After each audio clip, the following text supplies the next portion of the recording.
China has identified the cause of the mysterious new virus. Coronavirus.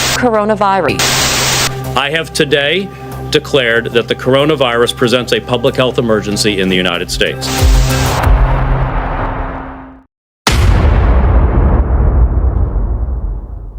Back in December 2019, the world woke up to a shocking news. A deadly virus had appeared in Wuhan, China. At first, it seemed far away, but before we knew it, it spread across the continents, infecting people everywhere and taking the lives of millions. This virus, COVID-19, also called the SARS-CoV-2, has changed the world as we knew it, and its impact, well, it's not going anywhere. But what exactly is COVID-19? Is it a virus? Is it a bacterium? Is it a parasite? The truth is, it's all of these and more. COVID-19 is what they call a chimeric virus, meaning that it's man-made, a biological weapon designed to attack the body. It contains things like polymers, lipids, cholesterol, graphene oxide, nanoparticles, quantum dots, HIV strains and prions, parasites and hydrogel, artificial intelligence for gene deletion and tracking, and so much more.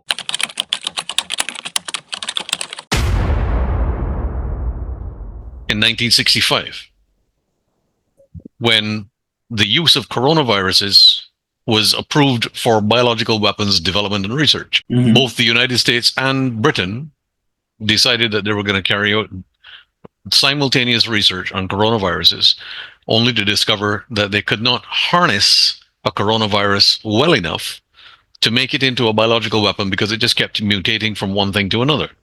However, Dr. Ralph Barrett at the University of North Carolina, Chapel Hill in 2012 had discovered a way of taking a coronavirus and adapting it and bioengineering it in a lab to design what is known as a replication defective biological weapon. In other words, it could replicate itself, but it was defective to the point where it would cause lethal pathogenicity to humans. In other words, making it more virally infectious to human beings. And then he published a paper where he actually told the world what would happen, is that the SARS-CoV-2 was poised for human emergence. This then went on to be developed as a biological weapon through gain of function, which is increasing the pathogenicity of the SARS-CoV-2 because it was developed from SARS-1. And then when the Obama administration put a moratorium in place for the gain of function because of the grant funding already being in place, they automatically said, fine, no problem, that's what it is. We're going to let you continue with your gain of function, but if you move it offshore. And the NIAID under Anthony Fauci paid the Chinese $38 million to develop the SARS-CoV-2 in China under US direct direction. The narrative we've been given is that it was an outbreak from Wuhan, China, etc. So what you are saying is that this COVID-19 is a man-made virus? It is a man-made, deliberately engineered in a biosafety lab to be infectious to human beings. It is a biological weapon designed to create infection in the human respiratory tract and targeting directly the heart and lungs. That is precisely what it was designed to do. Now, some people who took the vaccine boosters haven't noticed anything wrong, but for many others, it's been a different story. They face neurological issues, heart problems, blood clots. Some are in constant pain. Some have debilitating conditions, and sadly, some persons have passed away. But here's the thing, it's not just the vaccinated facing these health challenges. Even those who are unvaccinated are being affected. How? Through natural infection, or by coming in contact with someone who is vaccinated.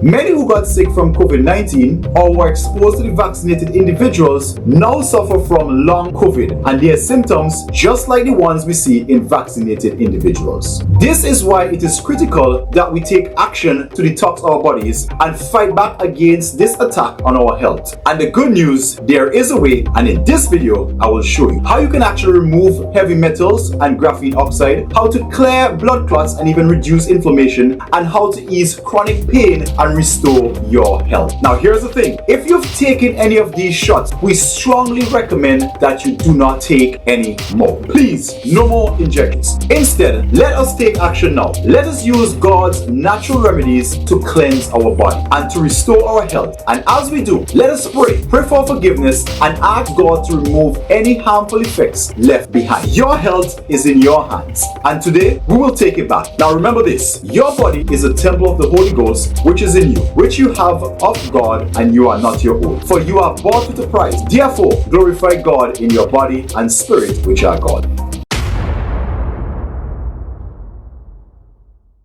So let's jump into it. What exactly is a spike protein? Well, in virology, a spike protein is a protein that sticks out like a spike on the surface of an envelope virus. COVID-19 has been labeled as a chimeric virus, and as we mentioned, a chimeric virus is a virus that is man-made, it is not natural. The Center for Veterinary Biologics defines it as a hybrid microorganism created by combining fragments of DNA from two or more viruses. And here's the scary part. When you combine two deadly viruses, it makes a new virus even deadlier. That's why chimeric viruses have been considered for biological weapons. Now, let's be clear. Biological weapons are microorganisms like virus, bacteria, fungi, toxins deliberately released to cause disease and death. Now, let's talk about the spike protein in COVID-19. It's made up of different components. And here are some of the components. It includes viral and bacterial elements, HIV and SIV, simian virus, malaria parasites, snake venom, cholesterol and lipids, graphene oxide, artificial intelligence, mRNA encapsulated in hydrogel, and it doesn't just come from an injection. It can also be, and catch this, injected, aerosol or sprayed, transferred through swabbing, or even passed through contact with an infected person. And here's what's even more alarming. All COVID-19 variants have the spike protein. The COVID-19 injection makes your own body produce spike protein. So even if you never had symptoms, even if you never tested positive, even if you never had reaction to the COVID jab, you could still have lingering spike proteins inside of your body. And these shots, they're not the traditional vaccine. They fall under what is called gene therapy agents. For example, the mRNA in the injection moves into your cells. It actually alters your DNA and forces your body to produce synthetic proteins. Now this throws your immune system off balance and can lead to uncontrolled reactions in the body.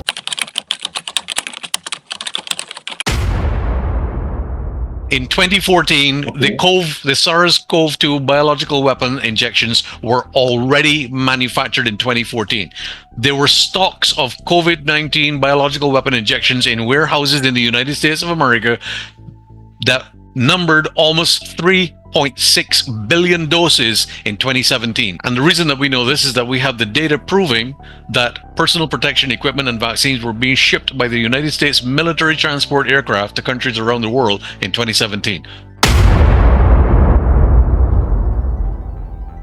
Now let's talk about graphene oxide. Now you've heard this before, and what graphene oxide is, it is a form of carbon arranged in a honeycomb structure. Graphene oxide is created by treating graphite with strong oxidizers and acid. It has been found to be highly toxic to the human cells. And here's the thing, it's everywhere. You can find graphene oxide in plastic masks, on PCR test swabs, in all COVID-19 vaccines. And here's what it does to the body. Graphene oxide creates blood clots and thrombosis, weakens the immune system, triggers cytokine storms, which is like massive inflammation, affects the lung, leading to pneumonia, of course, and causes loss of taste and smell, magnetizes at the injection site, passes through the blood-brain barrier. And because of its nano size, its small size, it can even enter the deeper organs through the body's natural barriers. So some of them are the blood-air barrier, the blood-testes barrier, the blood-brain barrier, and the blood-placenta barrier. And what do we see happening in real life? Well, you could probably attest to this. Massive inflammation, damaging critical organs, cytokine storms where the immune system goes into overdrive, and vaccine-induced immune deficiency syndrome. This is where the immune system is so weakened that people become vulnerable to all kinds of infections. So more shots will lower immunity and cause unusual blood clotting in the lungs, brain, kidneys, intestines, and even legs. Now these clots don't always respond to traditional additional blood thinners, some actually needs to be surgically removed. A recent study from the NCBI found that vaccine-induced blood clots, specifically cerebral vein thrombosis, occurred within days after the AstraZeneca and Johnson & Johnson COVID-19 vaccines. And guess what? It happened mostly in women of childbearing age. How do these COVID-19 mRNA vaccines actually work? Well, here is the process. Artificial intelligence plus mRNA code is added to the injection. That injection goes into your body and makes spike proteins. Your own body then produces these spike proteins, and guess what? These proteins can then fuse to your cell membranes, and your immune system sees these proteins as a threat. Guess what it does? It starts attacking the cells in your body where the proteins are attached, meaning your own immune system can start damaging things like your heart, your brain, and your organs. Now, here's the big question. Can the COVID-19 virus from a natural infection or a vaccine destroy your cells? Emerging research is saying yes. The spike protein impairs your cells and the ability to repair DNA. Now, what does this mean? Your cells can go rogue and actually begin to self-destruct. And here's another question. Whether do these spike proteins go after vaccination? Well, a Japanese biodistribution study found that within 48 hours, the vaccine particles didn't just stay in the arm. They were found in high concentration in these parts, in the liver, the bone marrow, and even the ovaries. Now, below this video, I'll actually drop a link to these studies so you can check them out for yourself. Now, look at this image. It shows the spread of vaccine particles throughout the body of a mouse within 48 hours. So this is the Journal of Infection and Chemotherapy, okay? And this is the SARS-CoV-2 mRNA vaccine-related myocarditis and pericarditis, an analysis of the Japanese Adverse Drug Event Report database. This particular report is the most recent of all. This is January of 2025. This to the conclusion. In the Japanese population, SARS-CoV-2 mRNA vaccination was significantly associated with the onset of myocarditis, pericarditis. The influencing factors included ages of plus or minus 30 years old and male. Furthermore, although more adverse events occurred early after vaccinations, overall outcomes were relatively good. In other words, everything appeared to be fine once they had taken the vaccine. But within 2 to 3 months, you had excess mortality. People were dying.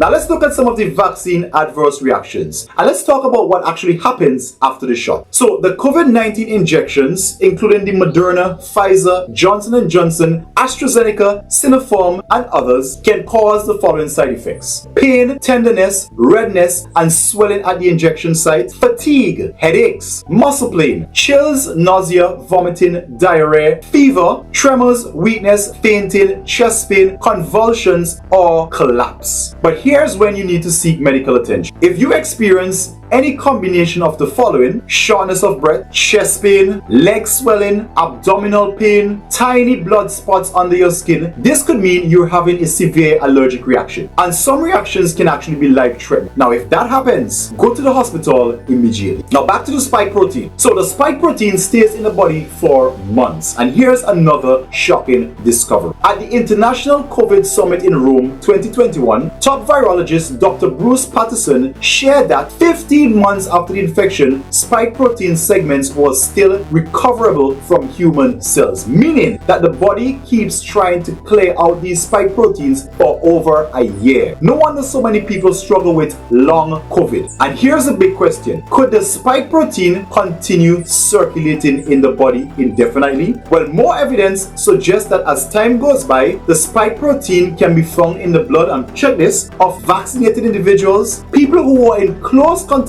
with vaccinated individuals, pregnant women, and even their babies. What we have to do is that we have to make sure that vaccinated individuals do not come into contact with unvaccinated individuals. The worst thing that can possibly happen is for vaccinated individuals to be sexually active with unvaccinated individuals. Because a vaccinated individual, when they're at full viral load expression, what we call full viral load expression, where their infection and the toxicity in their body has reached full capacity, they are expressing the spike protein and the infection and the toxicity of the mRNA from the biological weapon in their sweat, in their breath, and everything. You can infect a non-vaccinated person just by talking. You cannot any longer live your life the way you thought you could live it. It is no longer possible. And the grave danger is this, is that vaccinated parents are unwittingly vaccinating their young children.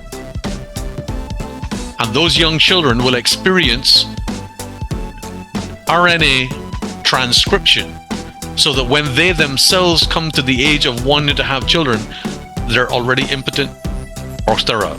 Now, there's a new syndrome that's being studied. It's called post-COVID-19 vaccine injection syndrome, or PCOIS. Now, here's what we know so far. A syndrome is a collection of symptoms that can vary from person to person. The PCOIS looks very similar to long COVID or chronic fatigue syndrome. It can show up weeks after the COVID-like illness, and some of the symptoms of PCOIS include muscle and joint pain, gastrointestinal issues, weakness, numbness and tingling in the hands or feet, intense fatigue, poor sleep, and even brain fog. Now, researchers from the World Council for Health have started categorizing these COVID-19 shot-induced symptoms into groups. And we're going to look at the 8 main categories.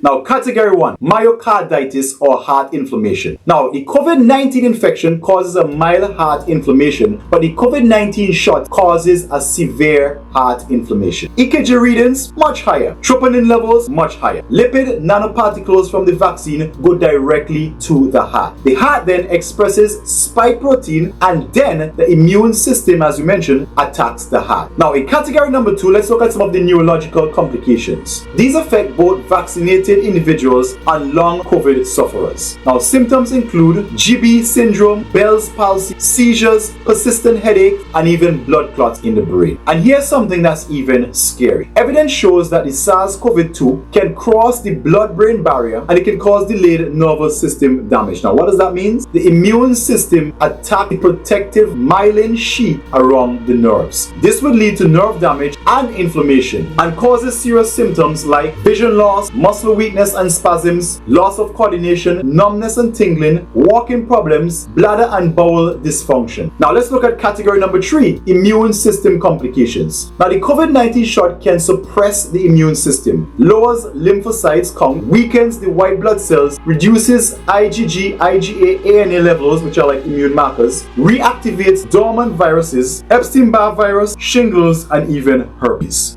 Now, category 4, let's look at some of the blood disorders. Usually, these show up in 2 weeks after the shot. And some of these symptoms include skin bruising, bleeding from the gums and nose, dark urine, vaccine-induced thrombocytopenic purpura. Now, the platelets actually stick to the blood vessel walls, causing blood clots. And these clots form in the arteries and veins, and they're very dangerous. See this green structure here? Right. That green structure is actually the clot.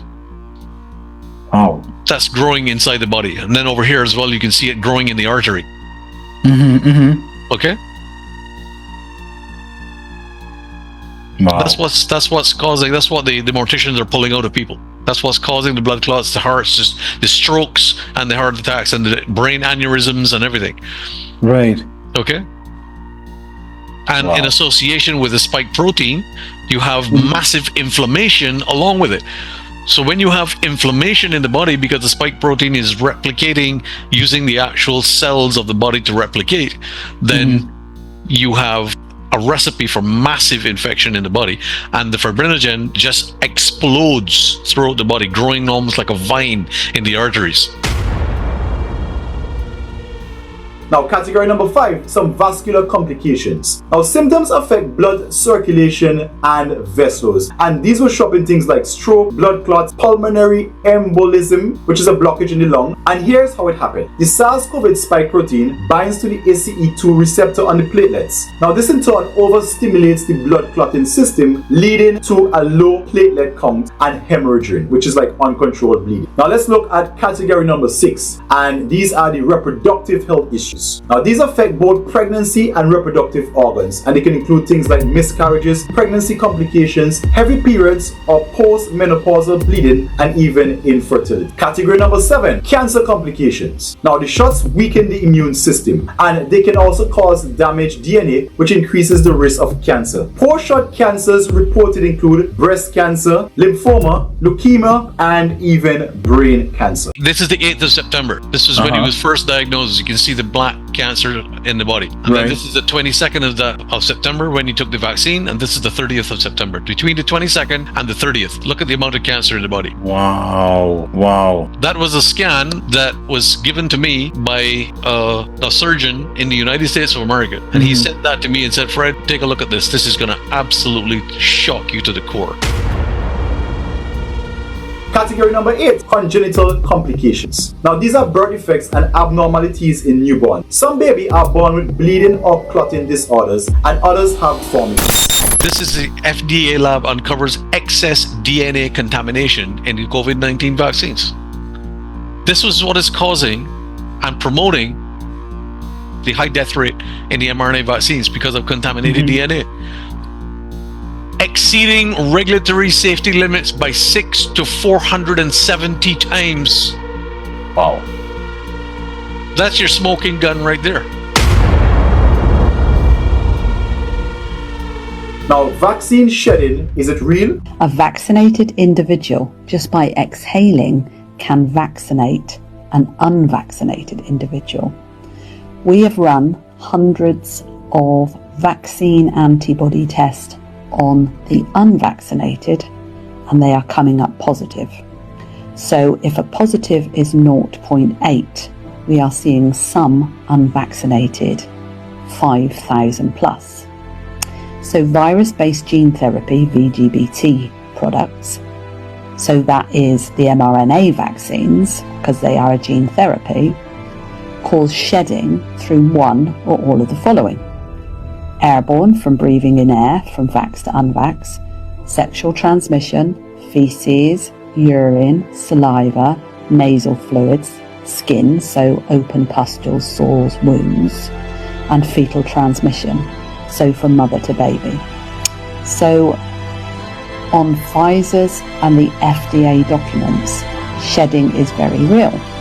But not only in this vaccine, it's actually been noted many, many times before. So we have a humanitarian disaster because it literally is buy one, get one free, meaning you will be vaccinated if you are around the vaccinated.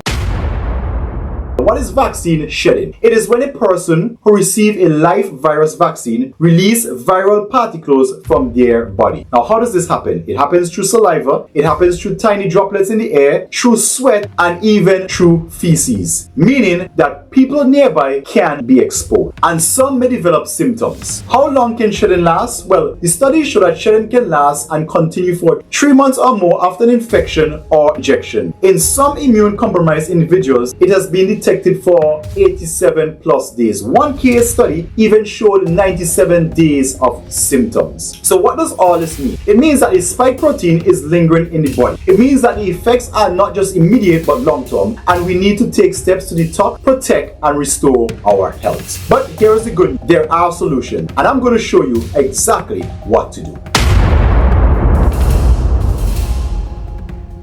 How can you protect yourself from vaccine shedding? Well, step 1, of course, is going to be to optimize your immune system. You see, your immune system is your first line of defense. So here's how to keep it strong. Of course, breathe pure, fresh air and avoid polluted environments. You want to get sunlight every day and start by sleeping at least 7 to 8 hours nightly. Of course, don't overwork, don't overeat, and take at least 1 full day of rest per week. Stay active, walk for at least 1 hour per day, and as much as possible, eat a full plant-based diet. That means no meat, no dairy, no sugar, no coffee, no alcohol, no tobacco, and spend time eating foods rich in vitamins and minerals, especially A, C, and the B essential minerals. Drink plenty of water and trust in divine power. Now you will notice that I just gave you 8 laws of health. Now that's the first step. In step number 2, you're going to strengthen your natural immune system. You see, the mRNA vaccines modify messenger RNA in your cells, and in doing so, they actually lower your immune system. Moderna's own patent, section 89, explains this. Meanwhile, an Israeli study of 700,000 people in August 2021 found that those who had natural COVID-19 infections were 27 less times likely to get sick again compared to those who were vaccinated. Now, natural infection usually gives stronger, longer lasting immunity. Will this hold true for COVID-19? Only time will tell, but the data so far is promising. Now, step number 3. If you had the injection or long COVID, what can you do? Now, do not, and I emphasize this, do not on any circumstances take any more injections. The mRNA, because this one I've been always worried about. The mRNA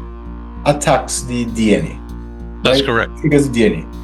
Would a normal detox be able to reverse the change of programming, so to speak? No. Once the programming has taken place, that's final. The most important thing is that you can cleanse the body of the spike protein replication and then pray that the DNA heals itself. Let's look at some natural remedies for healing. And as a reminder, you can actually download the full list of this 14-day detox protocol in the section below this video. So, we want to support our immune system, and here are some supplements that would help. Zinc, you're looking at about 30 to 50 grams daily. Vitamin D3, about 5,000 IUs daily. Vitamin C, about 500 mgs twice per day. Omega-3 fatty acids, quercetin, about 500 milligrams twice daily. Turmeric, N-acetylcysteine or NAC, melatonin, 2 to 10 mgs at night. This will help with your sleep. And here are some herbal remedies that you could actually use. So, wormwood and cinchona bark, 1 tablespoon of wormwood to 2 tablespoons of cinchona bark. These are a few of the herbs that you can use. Now, you see, protecting yourself from vaccine shedding starts with strengthening your immune system, avoiding further exposure, and detoxifying and replenishing your body. Now, the good news is that you can actually heal. You are not powerless. With the right nutrition, lifestyle, and support, your body can actually repair itself. Now, don't forget, download the full remedy guide below this video. Now, let's talk about something serious. In May 2020, Pfizer released a list of 1,282 side effects linked to its vaccine. And let me tell you, the list is not pretty. The first reported side effect was 1p36 deletion syndrome, which leads to loss of intellect, speech impairment, loss of muscle tone, seizures. And remember, you have the reference link below this video. The second reported side effect was 2-hydroxyglutaric aciduria, which causes progressive brain damage, delayed development, seizures and weak muscles, cerebral abnormalities, which will be like affecting movement, vision, emotions, etc. And of course, we have the links below this video. And it's not just the brain that is being affected, the heart, the nervous system, the blood, even vaccine-induced HIV. Every part of the body is being attacked. Now, the big question, do I need a detox? The answer is yes. Whether or not you are vaccinated, by coming in contact with somebody who is vaccinated, you can actually get this spike protein in your body. Now, as we wrap up this video, I'm going to share with you some more powerful herbs that can help you detox from long COVID and even vaccine injury. As a reminder, the full detox protocol is available below this video. Now, let me start with some spike protein inhibitors, and these actually stop the spike protein from getting on your cells. So, oregano, dandelion leaf, black cumin seed, zinc and copper, vitamin D3, wormwood, shikimine acids, and neem. Now let's look at some of these spike protein neutralizers, and what these do, these stop the spike protein from replicating in your body. Glutathione, N-acetylcysteine, NAC, hope I pronounced that right, vitamin C, pine needle, fennel, and star anise. Now let's talk about detoxifying through your diet. So if you want to heal your body, you need to first of all remove inflammatory foods that are making things worse. Some of the foods you want to avoid, of course, processed foods, refined sugars, fast food like burger, fries, pizza, fried chicken, meat, poultry, fish, shrimp, crab, lobster, and dairy products. The goal of this is to actually reduce the inflammation, and what these foods do, they actually cause increase in inflammation. Now, what are some of the foods that you can actually eat? Let's get to the good part. Obviously, whole plant-based foods, legumes, and all types of beans because this has fiber, beets and carrots, dandelion roots and greens, rice, avocados, raw nuts, and seeds are some of the foods that you could actually eat. Now let's move to some of the detox supplements. And we're going to talk about some of the key supplements to help your body detox heavy metals and toxins. Now let's start with the B vitamins. These are essential for removing heavy metal. You want a good multivitamin and multimineral to repair free radical damage. One that includes zinc, copper, manganese, psyllium, magnesium. You want vitamin C in high doses, which removes mercury and lead from the body. And some of the foods that you can use are like camu, citrus fruits, bell peppers, strawberries, tomatoes, broccoli, and the whole cruciferous vegetable family. Let's look at some herbs that can help. Milk thistle, which protects from liver toxins. Dandelion root actually helps flush out. Burdock root, as you guys know, powerful blood purifier. Red clove actually supports digestion, and even ginger root is anti-inflammatory. Nettles, like we have here in St. Vincent, stinging nettles, very good to help support immune function. Now you also want to detoxify through the skin, and this will be daily baths, and you can also do some dry brushing. You can do some steam baths if you have a sauna available, use that, and this actually helps with the detoxification. And you can do a salt glow foot bath, which helps to draw out the toxins. Now that you know the truth, it's time to take action. And listen, if this video has helped you, share it with your loved one, your friends, your family, your community. They need to hear this before it is too late. Together, we can spread awareness. Together, we can fight back. And together, we can take control of our health. No matter where you stand, vaccinated or unvaccinated, one thing is clear. You must start your spike protein detox today. Your body deserves, your future depends, and remember what the Bible says. Beloved, I wish above all things that you may prosper and be in good health as your soul prospers. 3 John 1:2. Now let's commit to good health. Let's commit to detox, rebuild, and thrive. Coach Jason, hope you guys enjoyed this video, and I will see you in our next video training.